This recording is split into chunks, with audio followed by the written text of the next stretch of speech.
Pak, kalau jadi presiden nih Pak 2024. Lu ngomong presiden dulu. Ya kan gue pengen kalau Ya, misalnya abis diwawancara jadi presiden, seenggaknya gue punya podcast bareng. Yang pertama kali ingin Anda rubah apa Pak? Sebetulnya Pak Jokowi sudah merintis banyak. Ya. We are on the right track. Oke. We are on the right track. Ya kan? Bukan saya ngolor, tapi saya lihat Pak Jokowi, kan saya udah ikut hampir 2 tahun. Kehendaknya jelas pro rakyat. Tapi memang birokrasi Indonesia ini Sulit. Close luar biasa ini, benar nggak? Dan ya Pak Jokowi orangnya baik hatinya, benar nggak? Hatinya baik. Karena saya lihat ada beberapa pejabat ini kadang-kadang di depan iya gitu ya. Tapi nyata enggak gitu. Di belakang dilambat-lambatin. Gitu. Iya, iya. Assalamualaikum warahmatullahi. Ya, kembali lagi di channel Reaction ya. Perkenalkan, nama saya Mr. Kimono ya. Kenapa Mr. Kimono? Saya sebut diri saya Mr. Kimono karena saya senang pakai kimono di saat di rumah aja. Iya. Ini saya tadi lagi pegang Facebook, Instagram itu lagi banyak soal Om Deddy, podcastnya Om Deddy mengundang Prabowo. Jujur, kenapa Prabowo ini? Saya jadi tertarik. Padahal saya jujur, saya ini orangnya nggak pandai dalam menilai politik. Jadi nggak pandai menilai soal soal artis, soal gosip atau apa. Saya kurang pandai dalam masalah politik juga. Gitu. Cuman saya ada pilihan. Gitu. Seperti di tahun 2014 kemarin ya, waktu Prabowo sama Pak Jokowi gitu. Sebenarnya saya pro Pak Prabowo gitu. Jujur, saya pro. Bukan Pak Jokowi tidak baik, enggak. Tapi waktu itu Pak Jokowi lagi gubernurnya Jakarta ya. Itu memang kalau bagi saya sih Pak Jokowi terlalu cepat aja gitu. Terlalu cepat dari Solo Jakarta kan masih luas, masih banyak PR-nya gitu. Akhirnya presiden gitu. Jadi saya tetap menjagokan Pak Prabowo yang pantas gitu. Karena Pak Jokowi bagi saya sih itu kecepatan, terlalu cepat. Jadi belum pantas untuk menjadi presiden. Lagi pula kan Pak Jokowi masih muda saat itu. Cuman ya qadarullah, rupanya Pak Prabowo kalah. Ya udah, jadi saya sebagai rakyat Indonesia saya mendukung demokrasi gitu. Saya ini memang saya punya pilpres punya pilihan masing-masing, tapi saya tidak tipikal yang ngumbar sana sosial media atau apa. Saya pengennya kompetisi pilpres itu cuma kompetisi gitu. Seperti main bola, seperti apa itu kan kompetisi gitu. Jadi bagi saya itu kacamata saya dan saya punya berhak untuk memilih. Nah, bedanya di tahun 2019. 2014 saya memang pilih Pak Prabowo dibanding Pak Jokowi. Dan 2019 mereka kesempatan lagi untuk ketemu antara Pak Prabowo dan Jokowi. Bedanya 2019 saya pilih Pak Jokowi. Kenapa? Sebelumnya saya memang jujur masih berat ke Pak Prabowo. Karena memang Pak Jokowi saat itu masih belum banyak apa gitu. Masih belum apa, tapi realnya sudah kelihatan di 5 tahun bahwa bangun dan semua presiden ya sama dengan presiden-presiden sebelumnya SBY ataupun siapa, membangunnya masih itu, jadi bagus itu. Sebenarnya nggak sama-sama unggul lah antara Pak Prabowo sama Pak Jokowi. Patriotnya gitu. Cuma kenapa saya pilih Pak Jokowi, Presiden Jokowi sekarang gitu? Karena image di medianya, sosok-sosoknya orang-orang Prabowo, gitu. Oknum ya saya bilang. Tim sukses Prabowo di tahun 2019 itu bagi saya terlalu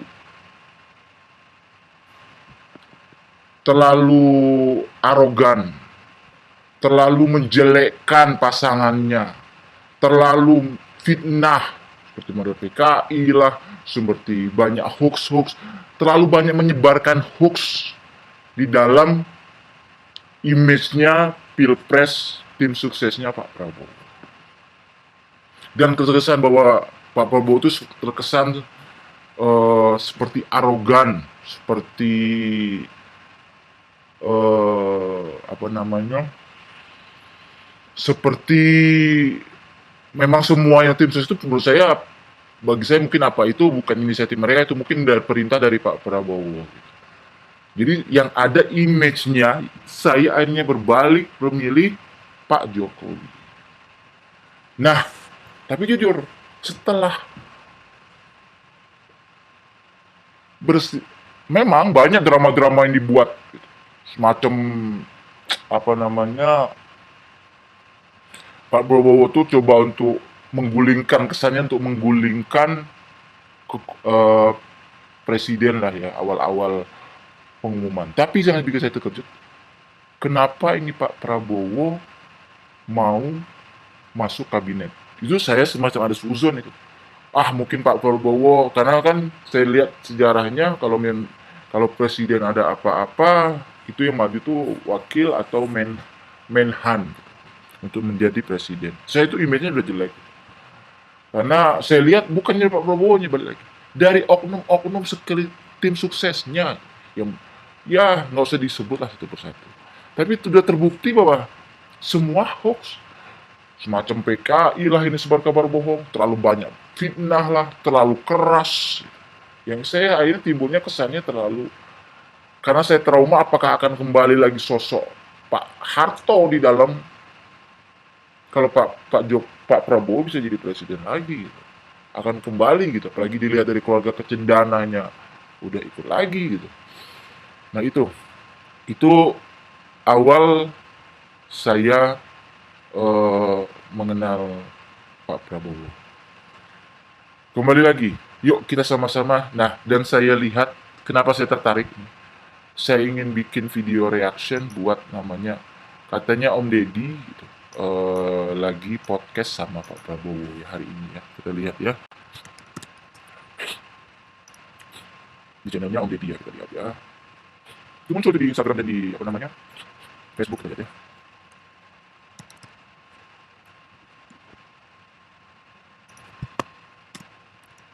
Wah, aksi pertama ya.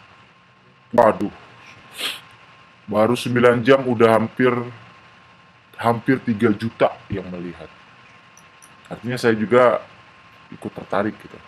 Mari kita nonton sama-sama ya. Pak Prabowo lo yang datang lo, luar biasa. Pak siapa? Siapa? Udah berapa tahun kita ya? 20 tahun kita Pak terakhir kali ketemu 20 Pak. tahun ya? 20 tahun loh Pak. Bapak masih ingat loh Pak. Masih ingat ya?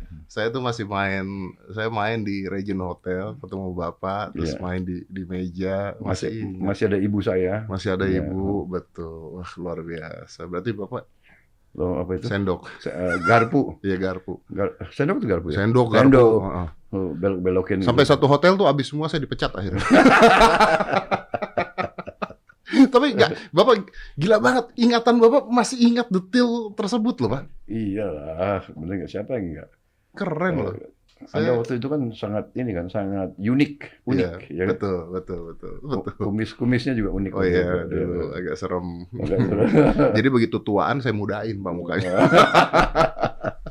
Nah ini Pak, ini saya tuh penasaran pengen nanya ini ke Pak Prabowo, dan saya yakin juga banyak yang mau nanya. Kok Bapak mau? Kan Bapak Saran ini, saya jujur, saya waktu pilpres itu kan saya nggak pihak ke sana sini. Bukan saya di golput juga, enggak. Saya punya pilihan, tapi ya saya hafal kekurangan, bukan hafal ya, maksud saya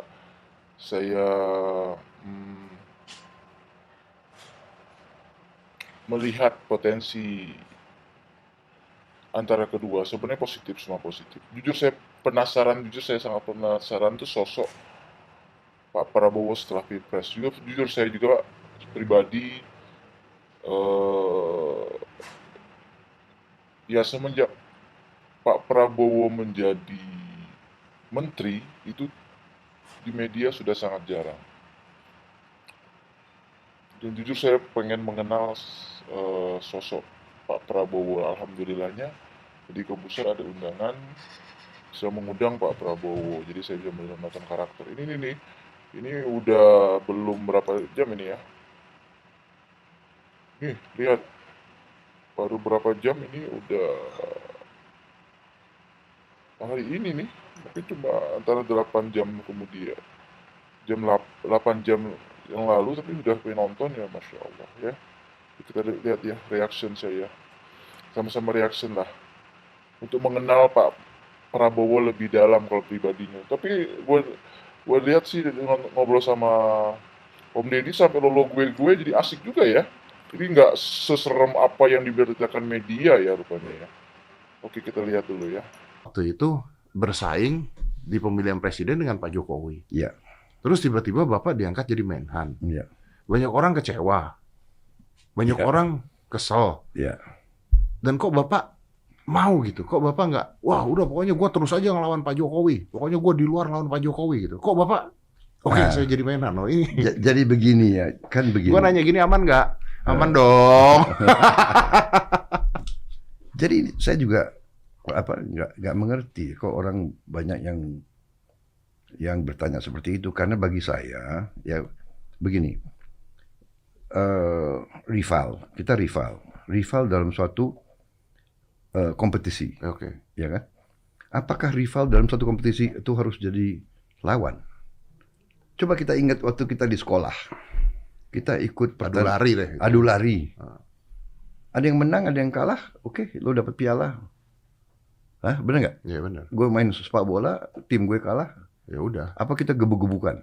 Ya itu adalah menurut saya IQ yang sangat rendah gitu. Benar nggak? Iya kan? Jadi satu, beliau ingin jadi presiden.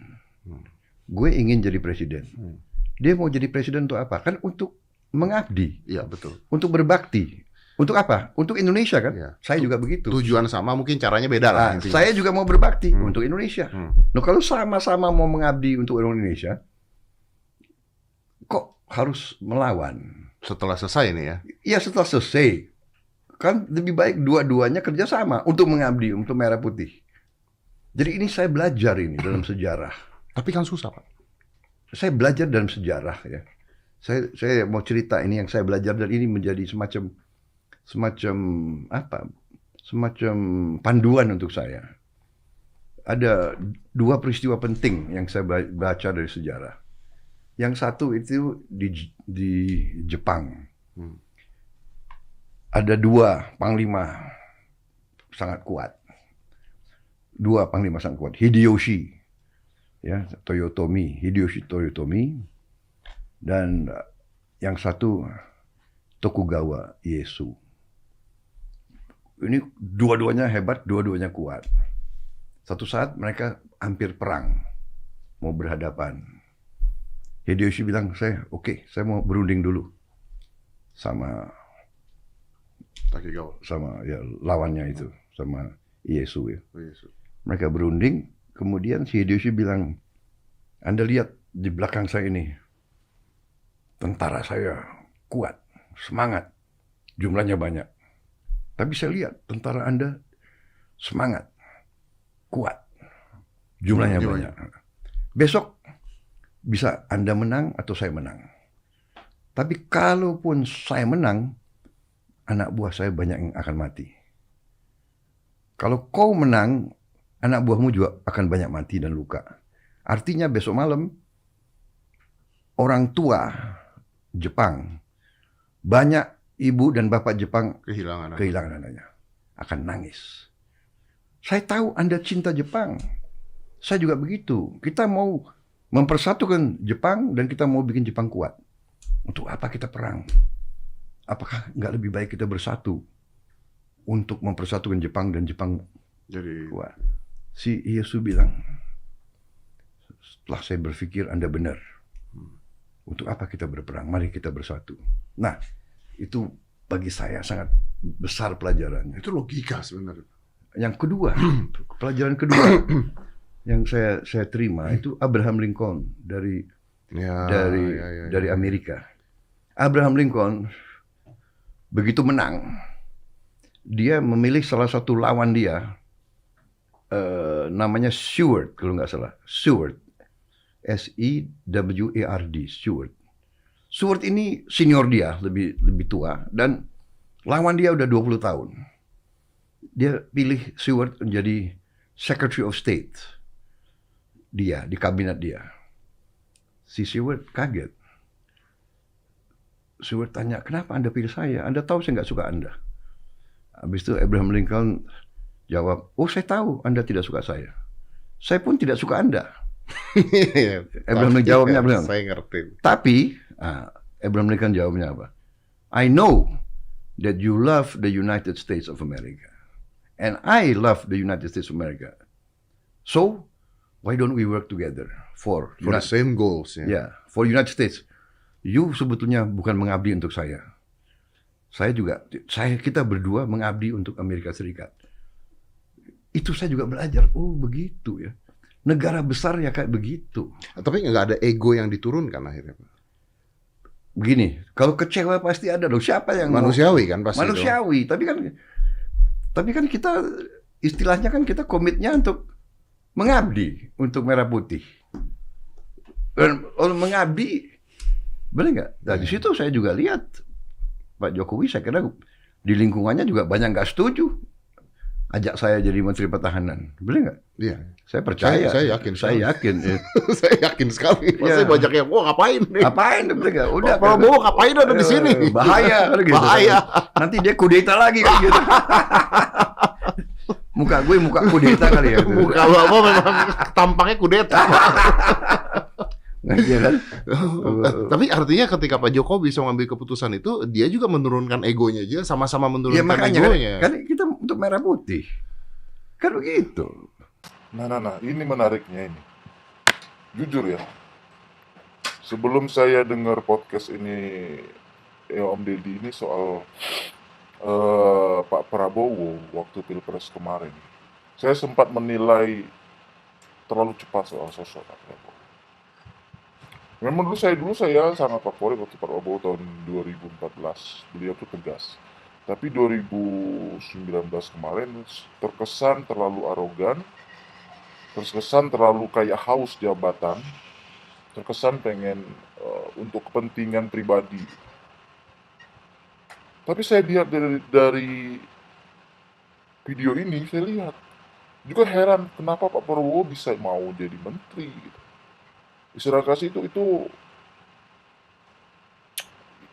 ya jangan jauh-jauh, saya juga pribadi seperti itu kok. Kok bisa gitu? Saya juga belum tentu saya sanggup seperti Pak Prabowo yang bisa menurunkan ego untuk jadi menterinya Pak Jokowi. Jadi mungkin kalau saya lihat, rupanya saya salah. Astagfirullahaladzim. Saya salah menilai Pak Prabowo gitu ya. Ya mungkin ada, itu bagi saya mungkin ada oknum-oknum tim suksesnya, ataupun orang sekitarnya, yang oknum-oknum orang sekitarnya, bukan semuanya, ada oknum-oknumnya yang tujuannya pengen membantu Pak Prabowo tapi dengan cara yang salah, penyampaian ke masyarakat yang salah, jadi terkesannya image-nya ke Pak Prabowo yang jelek. Balik lagi, banyak orang nggak mengenal Pak Prabowo, tapi balik lagi gitu, yang belum kenal Pak Prabowo tapi kan ngelihat tim suksesnya. Nah mungkin gara-gara ngelihat tim suksesnya ini jadi nggak kenal sama Pak Prabowo, jadi timbulnya bahwa Pak Prabowo itu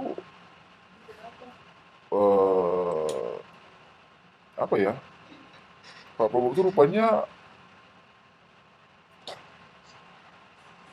nggak arogan, nggak istilah arogan tuh kayak kayak haus kekuasaan banget gitu, kayak rakus gitu. Itu bukannya kita nggak kenal Pak Prabowo, cuma ngelihat dari sosok tim suksesnya, dan mungkin saat itu salahnya Pak Prabowo salah Mungkin banyak yang bilang juga Prabowo itu baik. Benar.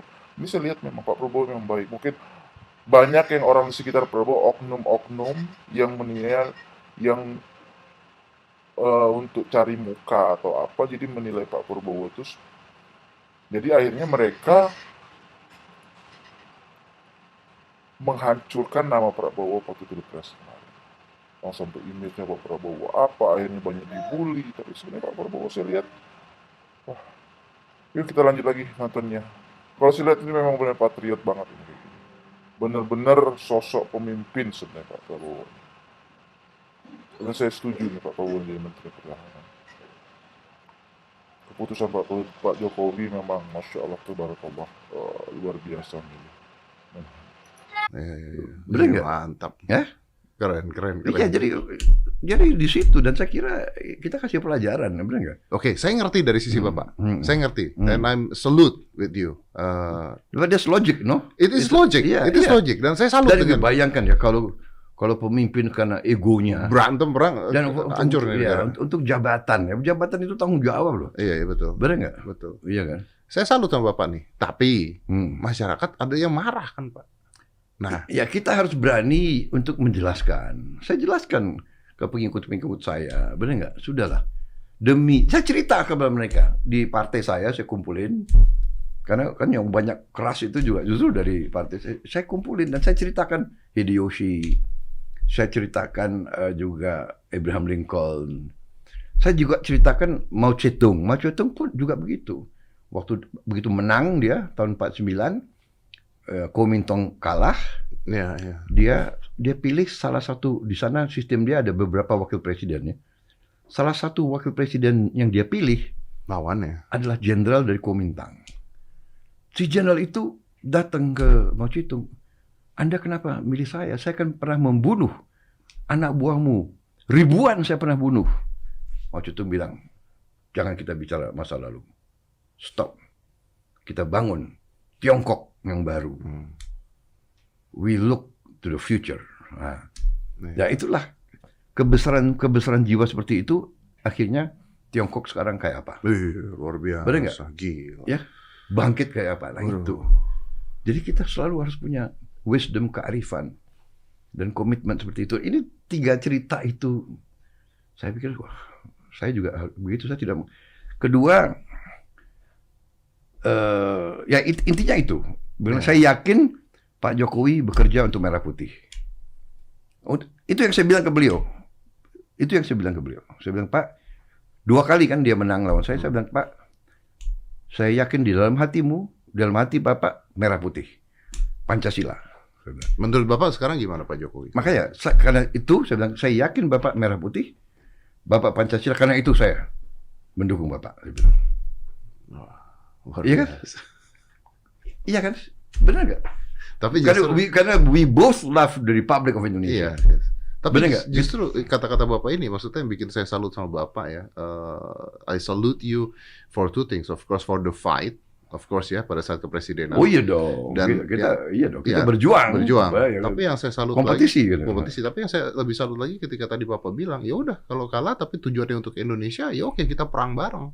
Jadi perang bareng itu. Iya dong. It needs a courage to do that. It needs ego yang diturunkan, courage mental. Begini ya, Mas Jadi. Kalau memang kita, ya kan, kalau memang kita cinta tanah air, ya kan nggak jadi masalah. Iya. Sekarang yang bikin Indonesia hebat kan apa, harus pangkat tinggi? Enggak. Siapa yang angkat keharuman nama bangsa Indonesia? Kan banyak. Yang kita merdeka juga emang karena hanya orang-orang pangkat tinggi. Orang-orang kecil, orang nggak punya nama, nggak punya pangkat, nggak bisa. Saya itu percaya itu. Jadi karena juga saya dulu di TNI ya, di tentara waktu muda. Saya cerita. Gue mau cerita nih, boleh nggak? Lo keren. Gue cerita nih ya, karena bener nih. Waktu saya dari taruna aja, kalau kita latihan, bener nggak? Kita latihan. Ini tahun 70-an, ya, Indonesia masih cukup miskin, Jawa Tengah ya. Kita latihan di daerah-daerah Jawa Tengah itu kita kita lelah, kita capek. kita haus. Kita masuk, kita lihat rakyat itu, Pak Dedi ya, Mas Dedi, luar biasa. Kita masuk kampung, dia udah siapkan cangkir-cangkir teh. Cangkir teh dia siapkan untuk kita minum. Kita minum, haus. Tapi sadar nggak kita waktu itu, untuk dia bikin secangkir teh, Perjuangannya seperti apa? dia harus cari kayu, Pak Dedi. Oh iya benar. Ya. Berapa kilo dia harus jalan naik hutan cari kayu. Ya kan? Dia datang dengan berat, kayu itu dia bawa. Dia harus ambil air. Nggak ada keran. Nggak ada keran sampai sini. Nggak ada keran. Dia rumah lantainya tanah. Gede. Nggak ada keran kan. Dia harus jalan berapa kilo. Turun lebah ambil air. Baru dia masak. Baru dia siapkan untuk kita. Bagaimana coba? Dan itulah rakyat kita. Itulah rakyat kita. Artinya, kalau rakyat yang begitu susah hidupnya, mereka kayaknya mencintai tanah airnya sehingga tentaranya dia mau dukung dengan jerih payah dia. Masa kita yang sudah dikasih pangkat, dikasih kehormatan, dikasih apa? Malah ribut ya. Wah, mau ribut juga. Itu aja. Wah. Wah, ini bagus ini nih. Ini nih saya menarik. Jadi kalau dilihat dari sosok pribadi Pak Bowo, rupanya saya melihat benar-benar sosok kepemimpinan yang luar biasa. Dan itu selalu ingat dan hal-hal detail yang masalah waktu dia pernah waktu jadi sulap waktu 20 tahun yang lalu, dan dia tetap ingat jasa-jasa dari rakyat-rakyat yang pernah membantu zaman dia sekolah, yang cuma sangat menghargai. Ini cerdas ini benar-benar bagi saya sudah underestimate ya lah ya, sama sosok Pak Prabowo saat 2019. Tapi dengan seperti ini kembali kebuka pikiran saya. Memang salahnya, mungkin ada salah Pak Prabowo, salahnya pada Pilpres 2019 salah dalam hal memilih tim ses dalam teknisnya ya, cuman maksudnya itu tim sesnya itu orang sekitarnya itu yang membuat akhirnya timbul pecah belah. Orang sekitarnya yang akhirnya menggontok-gontokkan umat muslim.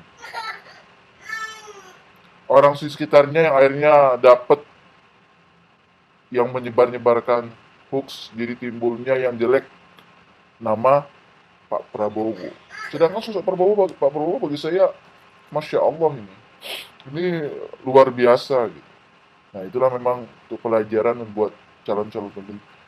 Tim sukses pun harus ada saringannya, harus disaring, karena itu harus punya rules sendiri gitu, untuk menjaga martabat kita gitu. Menjaga martabat maksudnya yang diusung ya. Oke, lalu kita lanjut lagi ya. Salut lah buat Pak Prabowo, begitu besar luas itu hatinya dalam masalah menerima kekalahan. Beliau anggap ini kompetisi dengan Pak Jokowi. Akhirnya dia mau jadi menhan. Saya bangga saya jadi Menteri Pertahanan, benar nggak? Iyalah. Bangga, benar nggak?